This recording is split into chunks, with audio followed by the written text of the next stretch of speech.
안녕하세요. 저는 결혼한 지 1년이 조금 넘은 30대 가정주부입니다. 아이는 없습니다. 무능력한 남편과 염치 없는 시어머니를 도저히 받아낼 재간이 없어서 이혼했습니다. 대학 시절부터 알고 지내던 선배의 소개로 남편을 만났습니다.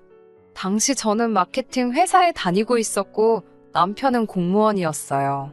사실 저는 결혼에 있어서 그다지 뜻은 없었기에 내키지 않는 자리였지만 워낙 선배가 좋은 사람이라며 남편을 소개시켜주고 싶어 했기 때문에 차마 거절할 수가 없었습니다. 그런데 막상 남편을 만나보니 생각보다 성격도 잘 맞고 말도 잘 통하더라고요. 서로 만난 지 한 달 만에 남편은 저에게 결혼을 전제로 진지하게 교제해보고 싶다 했습니다. 저는 솔직히 속으로 사람 일이라는 게 앞으로 어떻게 될지 알고 그런 약속을 하나 싶었지만 그래도 남편이란 사람을 좀 더 알아가고 싶었기에 그러자고 했어요. 그리고 1년 반쯤 사귄 뒤 남편이 처음 말했던 것처럼 저희는 결혼을 약속하게 되었습니다. 남편은 직업 특성상 6시 전후로 퇴근이 가능했지만 저는 걸 빗하면 예상치 못한 야근을 해야 했어요. 그렇다 보니 돌이켜보면 사귄 기간에 비해 서로 가까이 붙어 지낸 시간은 길지가 않네요. 그래서 제가 남편에 대해서 제대로 파악하지 못했던 것 같기도 하고 여러모로 후회가 됩니다. 결혼 약속을 하고 얼마 지나지 않아 처음으로 시부모님과 식사를 하게 되었습니다. 집으로 찾아가서 인사를 드릴까도 생각했지만 시어머니께서 혼자 식사 준비를 하시려면 고생스럽겠다 싶어서 시댁에서 멀지 않은 조용하고 분위기 있는 식당으로 모시자고 결정을 내리게 되었어요. 그리고 당일날 시부모님과 남편의 2살 많은 아주버님께 인사를 드리게 되었습니다. 아주버님은 이른 나이에 결혼을 했었지만 3년여 만에 이혼을 했답니다. 아주버님의 아들은 시어머니께서 키워주고 계셨고요. 이혼하신 형님은 현재 공부한다고 외국으로 나갔다는 이야기만 들었습니다. 형님이 공부를 하게 된 걸 시어머니께서 싫어하신 거냐고 물어보니 시집 온 여자가 목돈 쓰는 걸 마음에 들어하지 않으셨답니다. 식사를 하는 동안 별다른 특별한 이야기는 하지 않았습니다. 다만 몇 가지 생각지 못한 질문을 하셨는데요. 그중 하나는 제가 앞으로 대학원에 가거나 유학을 갈 생각이 있는지 였습니다. 이미 형님에 대해서 들은 바가 있었기 때문에 없다고 대답할까 생각도 했지만 당시 저도 언젠가 기회가 되면 가고 싶다는 마음이 있긴 했기 때문에 잘 모르겠다고 말씀드렸지요. 아니나 다를까 시어머니의 표정이 밝지는 않으셨지만 아직 결혼한 사이도 아닌데 벌써부터 거짓말까지 해가며 기분을 맞춰드리는 것도 아니다 싶었기에 어떤 설명을 덧붙이거나 하지는 않았습니다. 그리고 이후에는 저희 가족에 대해서 몇 가지 물어보셨는데요. 한마디로 저희 부모님의 재산 상태나 제 형제들의 배경이 궁금하신 것 같았습니다. 친정 부모님께서는 2분 다 교사로 지내시다 얼마 전 은퇴를 하셨고 지금은 연금과 2분이 모아두신 적금으로 생활하고 계시거든요.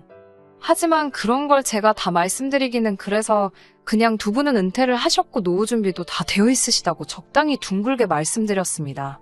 그리고 제게는 남동생이 하나 있는데 남동생은 얼마 전 자기 사업을 해보고 싶다며 다니던 회사를 그만둔 상태였기에 사실 그대로 말씀드렸습니다.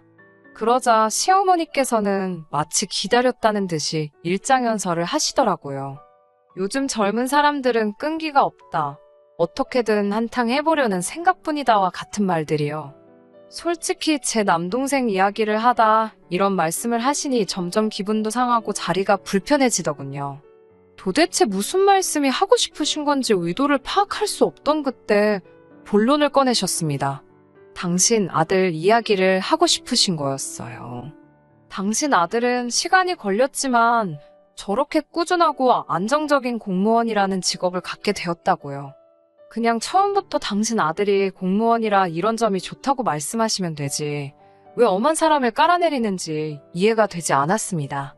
잠시 어머님은 화장실로, 아주버님은 전화통화로 자리를 비우셨을 때 제가 남편에게 왜 저런 식으로 말씀하시냐 물으니 저 나이 때 어른들이 다 똑같지 않냐고 자존심이 세고 나이도 많아서 그런 거라며 저더러 그냥 이해하고 넘어가 달랍니다. 결국 찝찝하고 불쾌했지만 참고 지나갔네요. 그런데 상견례까지 마치고 나서 진짜 고비가 찾아왔었습니다. 이전부터 남편에게 제가 농담 반 진담 반으로 돈은 많이 모아뒀냐고 물으면 남편은 저 하나 책임지는 건 일도 아니라며 장난처럼 넘어갔었는데요. 본격적으로 결혼 이야기가 나온 이후로는 언젠가 한번 확실히 따져야겠다 생각하고 있었거든요. 사실 남편은 공무원이었고 저는 회사원이었기 때문에 제가 남편보다 많이 벌어요. 어떤 다른 남편의 2배 가까이 되기도 하고 야근 수당 때문에 수입에 약간의 변화가 있기는 했지만 기본적으로는 남편보다 훨씬 여유가 있어요. 이 점은 연애 때부터 잘 알고 있던 사실이었기에 적어도 저에겐 큰 문제가 되지 않았습니다.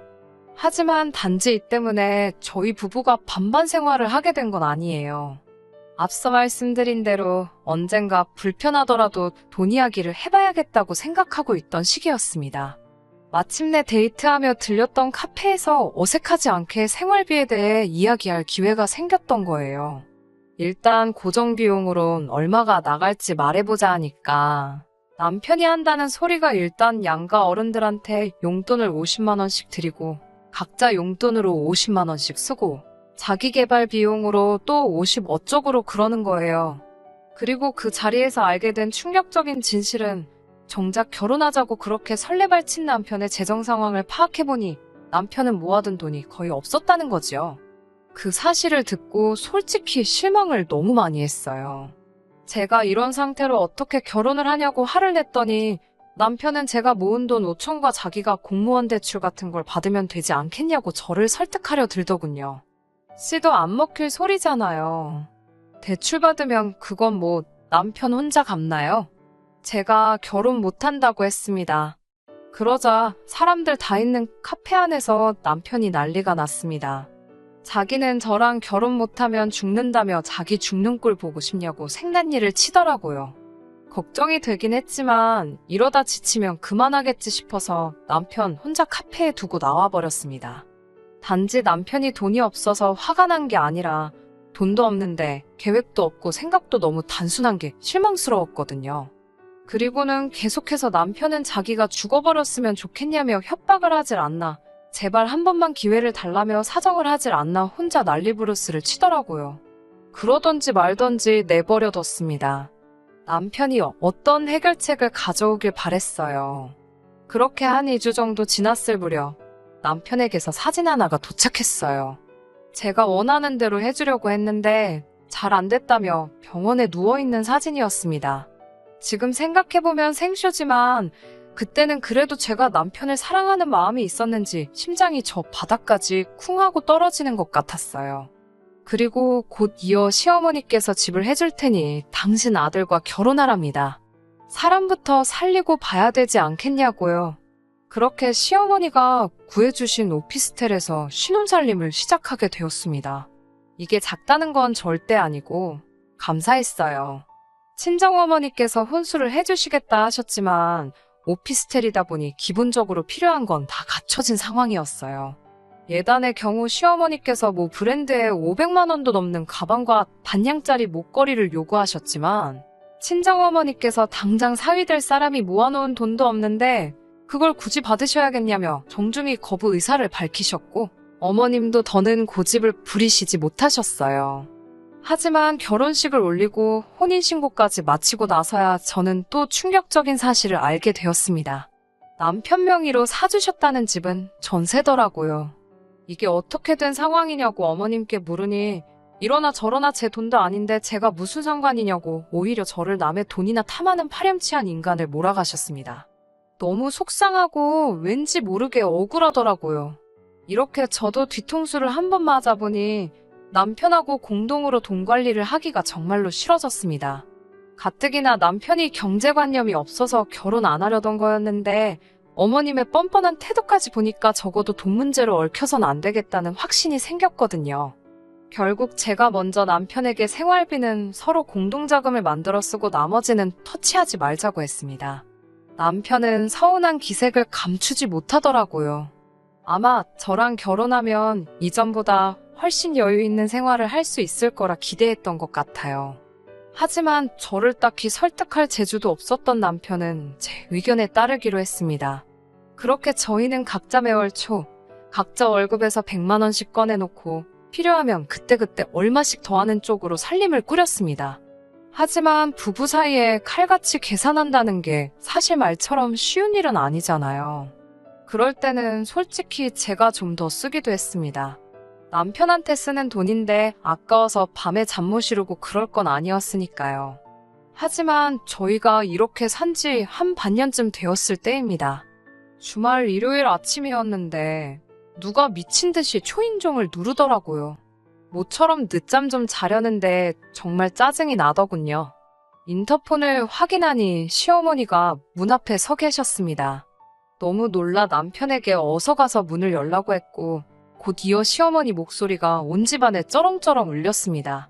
다짜고짜 저에게 너는 생각이 있냐면서 화를 내시더군요. 무슨 일 때문에 그러시냐고 묻는데 옆에서 남편 얼굴이 울그락불그락거리고 있었어요. 어머님이 저에게 저희 집 경제력을 네가 쥐고 흔드냐며 물어보시더군요. 그게 무슨 말씀이시냐고 저희는 각자 벌어 각자 관리한다고 말씀드렸습니다. 그게 사실이니 숨기거나 없는 사실을 덧붙일 이유가 없잖아요.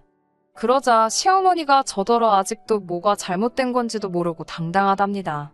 정말 영문도 모르고 욕을 먹으니 짜증이 나더라고요. 무슨 일로 이러시는 거냐고 재차 여쭤보니 어떻게 당신이 집까지 해줬는데 경제권을 남편에게 주지 않았냐 그러시더군요. 황당해서 집 해주실 때 그런 말씀은 없으시지 않으셨냐고 물었습니다. 그리고 정확히 말하면 이 집은 저희 명의로 해주신 집도 아니고 저한테 해주신 건 아니라고 꼭 집어 말씀드렸어요. 당연히 제가 이렇게 말하면 어머님이 기분 상해하실 것도 알고 있었지만 두리뭉실하게 말씀드렸다간 저만 천하의 못된 인간이 될 것 같더라고요. 어머님께선 잠시 할 말을 잃으신 듯 저를 가만히 노려보시더니 그래서 너는 시어머니 용돈도 못 주냐고 물어보십니다. 그건 또 무슨 소리인가 싶었어요. 각자 부모님 용돈은 알아서 챙기는 걸로 진작에 말이 된 상태였거든요. 대신 얼마를 어떻게 얼마나 자주 드리던 그런 것들은 서로 터치하지 않기로 했고요. 그런데 상황을 보아하니 남편이 두어 달 전부터 어머님께 제가 돈을 안 줘서 돈이 없다며 안 드리고 있었답니다. 남편은 시어머니 뒤쪽에 서서 저를 바라보며 이상한 사인을 보내고 있었어요. 손가락으로 이를 만들고 짜증나게 윙크를 해대는데 말 그대로 한 번만 도와달라는 소리였지요. 하지만 시어머니가 이렇게 세게 나오시는데 제가 대신해서 욕받이 할 이유가 없잖아요. 저는 어머님께 저희는 각자 경제권을 가지고 있고 부모님 용돈도 각자 챙기기로 했다고 알려드렸습니다. 참고로 남편도 저희 부모님께 한 번도 용돈 드린 적 없지만 어머님이 혹시 돈이 필요하신 거면 제가 일단 드리겠다고요. 그러자 이번엔 제가 시어머니를 거지 취급했다면서 난리가 났습니다. 저더러 눈치도 센스도 없다며 여우 같은 마누라랑은 살아도 공 같은 마누라랑은 못 산다는 소리도 못 들어봤냐고 그럽니다. 도대체 뭘 어쩌라는 건지 싶었어요. TV 속 며느리들처럼 호호 웃으며 흰 봉투에 용돈을 넣어드리면 시어머니가 적당히 거절하는 흉내를 한두 번 내다 어쩔 수 없이 받아주는 그런 그림을 그리셨나 싶기도 하더라고요. 결국 남편이 어머님을 강제로 모시고 밖으로 나가면서 상황이 일단락되었습니다. 저도 저대로 화가 많이 났고요. 도대체 남편이 돈을 어디다 쓰고 있는지 모르겠더라고요. 비록 각자 관리하고 있지만 저는 이렇게 모은 돈이 당연히 우리의 공동자금이기도 하다고 생각했어요. 언제까지나 이렇게 오피스텔에만 살 수 있는 것도 아니고 이사를 가려면 당연히 목돈이 필요하잖아요. 그런데 남편은 뭐가 됐건 뭐는 족족이 돈을 다 썼다 생각하니 허탈하고 배신감까지 들었습니다. 진심으로 결혼을 잘못한 거 아닌가라는 걱정과 후회가 되었지만 차마 어디다 털어놓을 수도 없었어요. 부끄럽고 창피하고 낯뜨거운 이야기니까요. 그러다 제가 결정적으로 남편과 이혼을 결심하게 된 계기가 있습니다. 시어머니가 그렇게 난리를 치고 떠나신 이후로 남편과 제 사이는 이미 조금씩 틀어지고 있었어요. 남편이 미안하다, 자기가 생각이 짧았다며 사과를 여러 차례 해왔지만 이런 남자를 믿고 평생을 살아야 한다고 생각하니 자신도 없고 암담한 마음이었거든요. 그렇게 몇 달이 지나가고 저희는 필요한 대화만 나누는 사이가 되었어요. 처음에는 이 모든 상황이 답답하고 짜증이 났지만 나중엔 그것도 무뎌지더라고요. 그런 와중에 저희 친정 어머니의 생신이 돌아왔습니다. 아주 오래전부터 한갑대 여행을 가고 싶다며 특정 나라를 언급해 오셨기에 저와 남동생 그리고 친정아버지 셋이서 돈을 모아오고 있었는데 그 금액이 1,000만 원 정도로 커져 있었습니다. 금액을 정해서 모은 건 아니고 그달 여유 있는 사람이 조금 더 넣고 그런 식이었어요. 저는 회사에 휴가를 냈고 남편에게 저희 어머니 생신이라고 알렸습니다. 여행을 갈까 하는데 같이 가겠냐고도 물었어요. 어찌됐건 남편이고 사위이니까요. 그런데 남편은 장모님 생신이라는데도 자긴 그날 약속이 있다며 저만 다녀오랍니다. 그리고 당일날 아침에 제가 출발하려니까 잘 갔다 오란 말 한마디도 없고 돈 10만 원도 없더라고요. 솔직히 돈 10만 원이야 없어도 그만이지만 장모님 생신이라는데 어떻게 저렇게 인색한가 싶었어요. 저는 남편이랑 냉전 중이었어도 시어머니 생신 때 50만 원 따로 보내드리고 시부모님 모시고 외식도 했었는데 씁쓸하더군요. 하지만 제가 돈 10만 원 때문에 이혼을 결심한 건 아닙니다. 며칠 뒤 회사에서 일하고 있는데 시어머니께 연락이 왔어요. 당장 전화하라는 짧은 문자였습니다. 좀처럼 짬이 나지 않아서 점심시간이 돼서야 전화를 드릴 수 있었는데요. 다짜고짜 화를 내시면서 저더러 친정으로 돈 빼돌리냐고 물으셨습니다. 황당하고 어이없는 말에 그게 무슨 소리냐 하니 저더러 남편하고 10원짜리 하나도 나눠 쓰기 싫어서 반반 살림하면서 뒤로는 해외여행이나 다니고 그러냐며 저더러 신보가 고약하답니다. 자기 아들은 돈이 없어서 기가 죽어다녀 안쓰러워 죽겠는데 며느리는 돈 벌어서 친정에 퍼나르기 바쁘다며 자기는 며느리 복도 지질이 없답니다. 첫째도 그렇게 지밖에 모르더니 저도 똑같다고요. 그러면서 친정에 갖다 바친 만큼 당신한테도 가져오랍니다. 그러면 이번 한 번만 봐준다면서요. 기가 차더라고요. 남편에게 곧바로 전화를 걸어 이게 다 무슨 이야기냐고 하니까 자기가 없는 말 한 것도 아닌데 왜 그러냐고 오히려 적반하장으로 나오더군요. 저더러 어머님 생신 때는 돈 몇 푼으로 때우더니 정말 너무하답니다.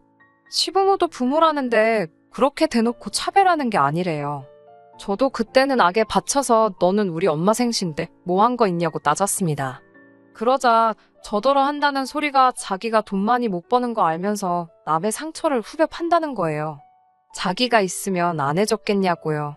못 해주는 사람 마음은 생각지도 않고 정말 너무하답니다. 억지도 이런 억지가 없잖아요. 한 번 더 생각해보고 말고 할 것도 없이 저는 남편에게 그만하자고 했습니다. 이렇게 살 바엔 이혼하고 각자 도생하는 게 낫겠다고요.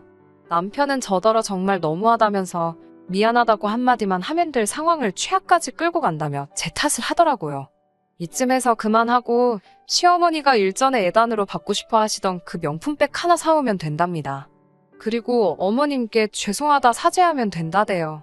한다는 소리가 이혼해봤자 결혼생활 1년 미만이라 위자료도 못 받을 거라며 비아냥거리더군요. 누가 보면 진짜 재산 꽤나 손에 쥐고 없는 집에서 시집온 며느리한테 유세 떠는 모양새였습니다. 저는 너 전부 다 가지라고 난 하나도 필요 없다고 제발 내 인생에서 꺼져달라고 했습니다. 남편은 제 이런 반응을 생각지도 못했는지 너 그럼 이 집에서 나가야 된다며 생각 잘하라고 기회를 준다는 헛소리를 계속해댔어요. 저는 걱정 말라고 지금 당장 나갈 참이라고 서류 보내면 도장이나 제때 찍으라고 했습니다. 그리고는 짐 챙겨서 나와가지고서 그 길로 남편에게 이혼 서류 보냈습니다. 며칠 뒤 남편은 자기가 곰곰이 생각해봤는데 자기가 생각이 짧았던 것 같다며 우리 서로 좋은 공부한 셈 치고 넘어가잡니다. 이로써 우리 부부 사이가 한층 더 단단해졌다고 생각하자는 헛소리를 해대더군요. 시부모님도 젊은 사람들끼리 살다 보면 이런 일도 있고 저런 일도 있는 거라며 아무리 그래도 시집온 여자가 친정에 짐 싸들고 가는 건 아니지 않냐고 이쯤에서 적당히 하고 그만하랍니다. 저는 남편과 시부모에게 나는 한다고 마음먹으면 하는 성격이지 누구처럼 생쇼는 안 한다고 그랬어요. 그러자 남편은 또 지난번처럼 정말 자기 어떻게 되는 꼴을 봐야 정신 차릴 거냐면서 울고 짜고 난리를 치더라고요. 미치려면 곱게 미치라고 엄한 사람 건드리지 말라고 했습니다. 결국 이혼은 소송으로 이어지게 되었고요. 남편이 항소를 하면서 시간이 좀 길어지게 됐지만 결국엔 제가 이겼습니다. 위자료도 결혼 생활이 짧아서 얼마 되진 않았지만 그래도 변호사 수임료 낼 정도는 받을 수 있었어요. 비로소 진짜로 혼자가 되니까 이렇게 편할 수가 없습니다. 사실 남편하고 한 집에 있으면서 눈에 멀쩡히 보이는 사람을 안 보이는 척 무시하는 게 쉬운 일은 아니었거든요. 남편도 그랬을 거예요. 그런데 이제 정말 그 꼴을 안 봐도 되니 얼마나 개운하던지 쓸데없는 죄책감도 안 느껴도 되고 여러모로 알턴이가 빠진 듯 속이 후련합니다. 당분간은 쓸데없는 곳에 힘쏟지 않고 제 행복, 제 인생만 바라보며 지내려고요. 끝까지 들어주셔서 감사합니다. 오늘의 사연은 여기까지입니다. 구독과 좋아요, 알람 설정 부탁드리고 더 좋은 사연으로 다시 찾아뵙겠습니다. 감사합니다.